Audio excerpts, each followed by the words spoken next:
প্রিয় সাংবাদিক ভাইরা, আমরা আজকে গভীরভাবে শ্রদ্ধা জানাতে চাই সেই সমস্ত শহীদদের, যারা ছাত্র এবং জনতা, যারা দীর্ঘ 15-16 বছরের যে গণতান্ত্রিক সংগ্রাম, সেই সংগ্রামে যারা প্রাণ দিয়েছেন, তাদের প্রতি আমরা গভীর শ্রদ্ধা নিবেদন করি।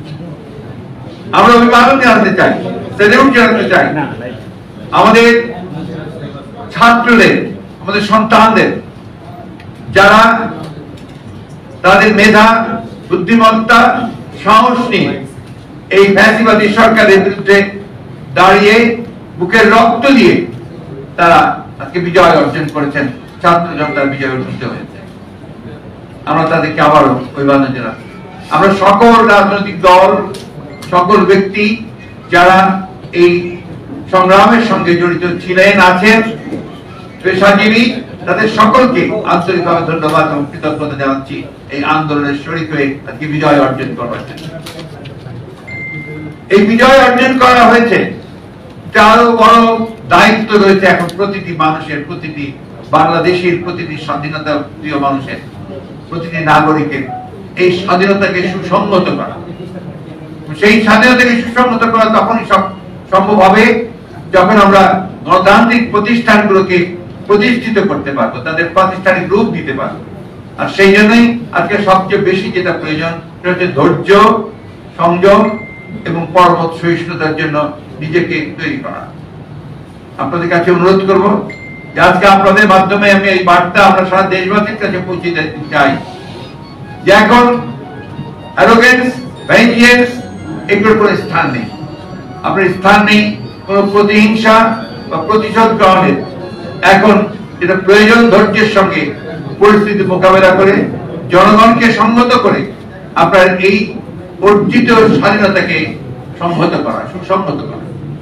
আমি আপনাকে অনুরোধ, আপনাদের মাধ্যমে সকলকে অনুরোধ করতে চাই আবারও, এই অনুরোধটি আমাদের অত্যন্ত আন্তরিক এবং জরুরি যে আপনারা এটা সব ক্ষেত্রে পৌঁছে দেবেন যে এখনো যারা এখন এই বিভিন্ন প্রতিষ্ঠানে প্রতিশোধমূলক ভাবে অগ্নিসংযোগ করছেন, লুটপাট করছেন, বাড়ি ঘরে হামলা করছেন, এটা দয়া করে অবিলম্বে এই মুহূর্ত থেকে বন্ধ করুন।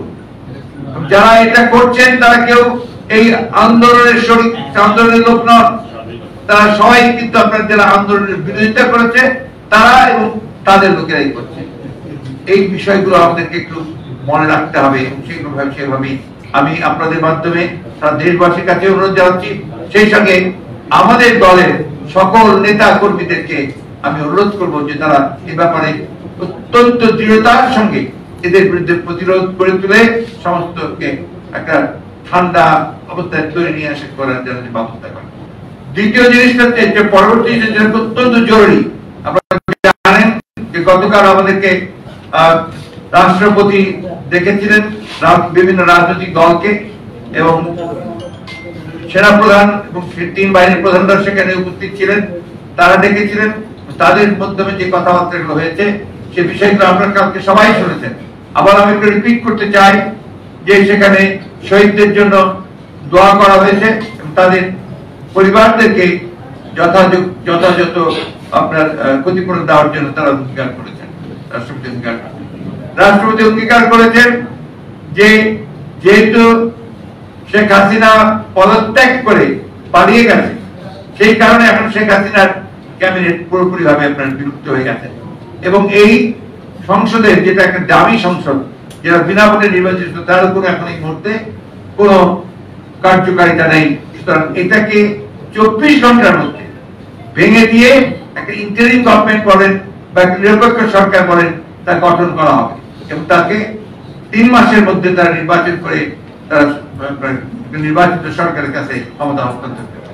এই জিনিসগুলো আমি আমারও জোরের সঙ্গে আপনার দৃঢ়তার সঙ্গে বলতে চাই যে 24 ঘন্টার মধ্যেই এই কাজগুলো সমাধান করতে হবে।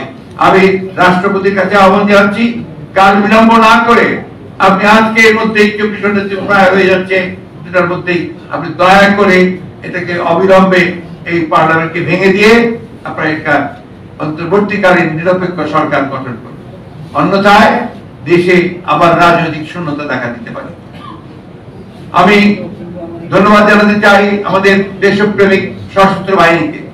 তারা যে ভূমিকা রেখেছেন, তারা নিঃসন্দেহে এই দেশের রক্ষার্থে, তার স্বাধীনতা সমস্ত রক্ষার্থে তারা আবার তাদের একটা ঐতিহাসিক ভূমিকা পালন করেছে।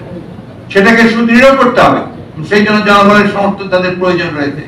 আমি তাদের প্রতি আহ্বান জানাবো যে আপনারা অতি দ্রুত আপনাদের সেই দায়িত্ব পালন করবেন দৃঢ়তার সঙ্গে। এবং আপনাকে যেটা আমরা আগেও বলেছি, আবারও বলছি যে রাষ্ট্রপতি এবং সশস্ত্র বাহিনীর প্রধানেরা তারা সবাই একমত হয়েছেন যে তারা অবিলম্বে তারা দেশনেত্রী বেগম খালেদা জিয়ার মুক্তি দেবেন। এবং সেই সঙ্গে আমাদের যারা এই আন্দোলন চলাকালীন সময়ে মিথ্যা মামলায় যাদেরকে আটক করা হয়েছে তাদের সকলকে মুক্তি দেওয়া হবে।